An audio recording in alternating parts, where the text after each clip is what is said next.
आज होनी है बातचीत। मैंने देर रात को भी कल अपडेट दिया, अब आप जान, इससे पहले भी अपडेट दे चुका हूं। अब आपके सामने फिर से कह रहा हूं कि बातचीत होनी है। ईरान अभी भी ऑफिशियली कहीं भी ये नहीं कह रहा है कि हम बात करेंगे या हम बात करने जाएंगे। हालांकि पाकिस्तान ने काफी मेहनत की है बुलाने के लिए। अब ऐसे में टॉप लीडर्स पर नजर है कि ट्रंप क्या कर रहा है और गलीबाफ ईरान के क्या कह रहे हैं। ट्रंप 3-3, 4-4 पेज के, पिछले रिपोर्ट में दिखा चुका हूं, 3-3, 4-4 पेज को लिखकर धमकी दे रहा है, जीत का ऐलान कर रहा है। अब इसका रिएक्शन तो आना था, क्योंकि यह एक पहला ऐसा मुल्क है जो अमेरिका के आगे डायपर नहीं पहन रहा है, बल्कि अमेरिका को टिट फॉर टैट वाला मजा चखा रहा है। गलीबाफ अगर कोई छोटा मोटा नेता होता तो कोई बात नहीं थी, गलीबाफ ने धमकी दी है, चेतावनी। ये देखिए, काफी लंबा समय लेने के बाद उन्होंने पोस्ट किया, मोहम्मद गलीबाफ, पूरा नाम है मोहम्मद बाकर गलीबाफ, ये ईरान के पार्लियामेंट के स्पीकर हैं। साफ कहा है कि ट्रंप ने जो पाबंदियां लगाई हैं, जो घेराबंदी की है, उसे वो घेराबंदी लगाकर सोच रहा है युद्ध विराम को बेकार करके, जो सीज फायर है उसको खराब करके सोच रहे हैं कि वो बातचीत की मेज पर हम आएंगे और सरेंडर कर देंगे, या फिर वो जंग भड़काने का बहाना ढूंढ लेंगे। हम धमकी के साए में बातचीत नहीं करते, ये ईरान ने साफ कर दिया है, गलीबाफ ने साफ कर दिया है कि हम धमकी के साए में बातचीत नहीं करते। पिछले 2 हफ्तों में हमने जंग के मैदान में, यह लाइन ध्यान से सुन लीजिएगा, सबसे इंपॉर्टेंट है, पिछले 2 हफ्ते में हमने जंग के मैदान में अपने नए पत्ते दिखाने की पूरी तैयारी कर ली है। अल्लाह अकबर, अल्लाह अकबर, अल्लाह अकबर। अब यह सीधा पैगाम है जितने भी ईरान की खबर पर नजर रख रहे हैं, यह ईरान का फाइनल स्टेटमेंट है बातचीत से पहले। अल्लाह जाने ईरान की डेलीगेशन जाएगी नहीं जाएगी, वो तमाम चीजें बात की बात हैं। अभी की बात यह है, ट्रंप की धमकियों के बाद गलीबाफ ने साफ कर दिया है कि मुन्ना, 2 हफ्ते में जो तुमने सीज फायर रखा था, हमने उसमें नई रणनीति बना ली है और नए पत्ते हमने खोल लिए हैं। मैं पिछले रिपोर्ट में बता चुका हूं कि ईरान अपने नए हथियारों को निकालने की तैयारी कर चुका है। तो दोस्तों, अगर इस बार भी अमेरिका ने कोई गलती की तो ईरान कह रहा है कि इस बार और बढ़िया कुटाई की जाएगी। गलीबाफ की इस धमकी के बाद दुनिया का डरना जरूरी था, क्योंकि ईरान के हमले का असर सारी दुनिया पर हो रहा है। रशिया ने कहा, यही देखते हुए दोनों से अपील की है अमेरिका और ईरान से कि सीज फायर मत तोड़िएगा, बनाए रखिएगा और उसके बाद शांति से बात कीजिएगा। उधर सुनिए, इजराइल अलग खेल रहा है। इजराइल की डिफेंस कंपनी ने कहा कि हम अगले 3 से 4 सालों में ऐसा defence system, laser defence system बना लेंगे, वो ईरान के बैलिस्टिक मिसाइल को भी हवा में खराब कर देगा। तो मैं ईरान की तरफ से एक बात कह दूं कि 3 साल तुम ही आगे बढ़ोगे क्या, ईरान पीछे रहेगा? बहरहाल, अमेरिका के हालात ऐसे खराब हैं कि अमेरिका में जो लेबर सेक्रेटरी है, जो लेबर डिपार्टमेंट है, उसका जो सेक्रेटरी है, उसने रिजाइन दे दिया है। कहा जा रहा है कि डोनाल्ड ट्रंप की कहीं ना कहीं आलोचना कर रहा था, ट्रंप के कानों में खबर कही, उसको निकाल दिया गया। 30 साल में पहली बार अमेरिका का डॉलर इतना गिरा है कि वो शाकेल के, इजराइल की करेंसी के आसपास पहुंच चुका है अभी भी वो ऊपर, लेकिन 30 साल में बहुत ज्यादा गिरा है, इतना कभी नहीं गिरा। तो अब यह अमेरिका के लोगों को सोचना चाहिए कि गुलाबी सुअर तुम्हारे मुल्क के साथ क्या कर रहा है। कल अमेरिका का ब्लॉकेज तोड़ने की ईरान ने कोशिश की और उसके एक टैंकर को सीज कर लिया गया, हमला किया गया। इसके बावजूद ईरान रुका नहीं। ईरान ने ऐलान करके कंफर्म किया है कि हमारा एक और टैंकर अमेरिका के बैरिकेड को तोड़कर हमारी तरफ आ गया है।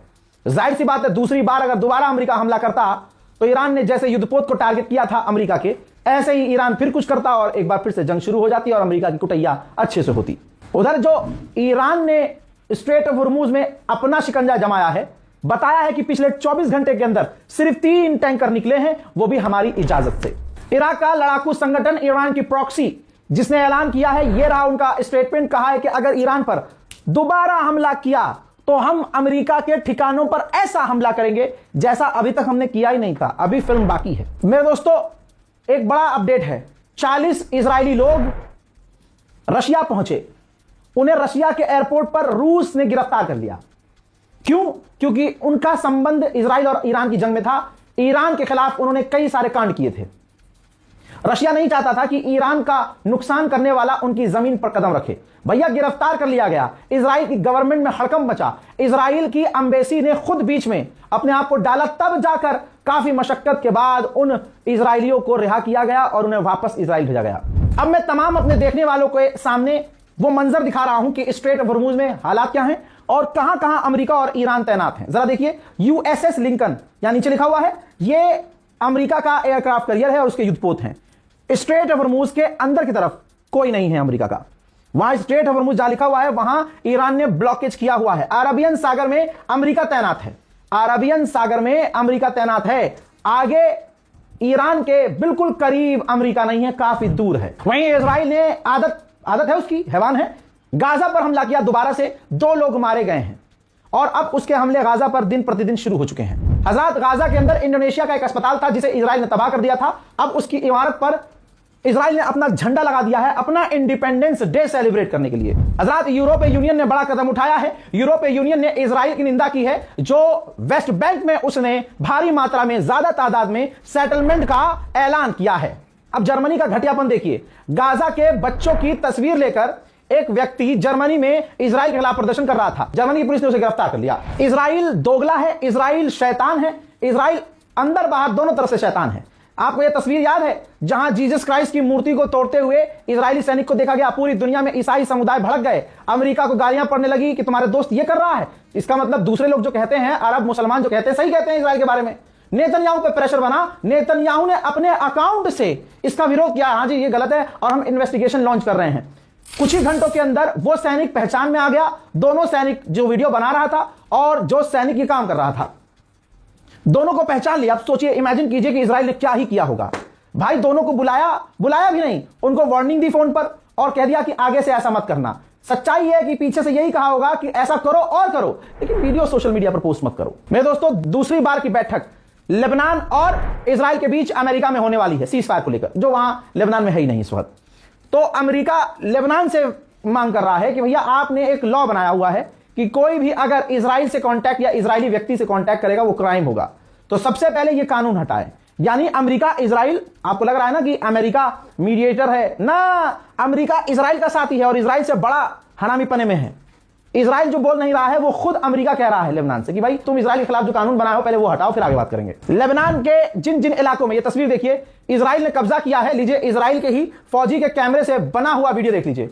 आग, काला धुआं, तबाही, जहां हरियाली जो एक खूबसूरत गांव हुआ करता था, कहीं गाड़ियां तबाह हुई पड़ी हैं, कहीं आजू बाजू में देखिए शहीद, लेबनान के जो शहीद हैं उनकी तस्वीरें लगी हुई हैं। इलाके में आग लगी हुई है, दुकानें मकान जला दिए गए हैं, आबादी मिटा दी गई है, इजराइल के टैंक वहां मौजूद हैं, बमबारियां हो रही हैं, जमीन से आसमान तक सिर्फ धुआं ही धुआं है। सोचिए, लेबनान के अंदर 2387 आम लोगों को इजराइल कत्ल कर चुका है। और आपको पता है ना, मेजर गौरव आर्या, कद्दू का नकली मेजर गौरव आर्या, उसको मुसलमानों के नरसंहार में इतना मजा आता है कि उसने इजराइल को अपना सगा भाई बताया है। ये दुनिया जवाब दे और सोचे कि भाई इसकी अम्मा वहां जाती थी या नेतन्याहू को यहां बुलाता था अपनी अम्मा के कमरे में, हमें नहीं पता। सगा भाई कैसे हो गया? उसने नेशनल टीवी पर ऐलान किया है तो भाई होगा। घोप घोप की जिंदगी उनकी है ही, जिंदगी झंडबा फिर भी घमंडबा। अब सोचिए, ऐसे नरसंहार करने वाले देश का समर्थक, देश छोड़िए, उस काम यानी जिस काम को नरसंहार कहा जाता है, मेजर गौरव आर्या उसका समर्थक है। और भारत का मुसलमान सोच रहा है कि नहीं यार, कहीं ना कहीं तो हमारे लिए इंसाफ करेंगे। जब ये फौज में रहा होगा मेजर गौरव आर्या, तो इसने सोचिए उस पद का गलत इस्तेमाल मुसलमानों के खिलाफ कितना किया होगा।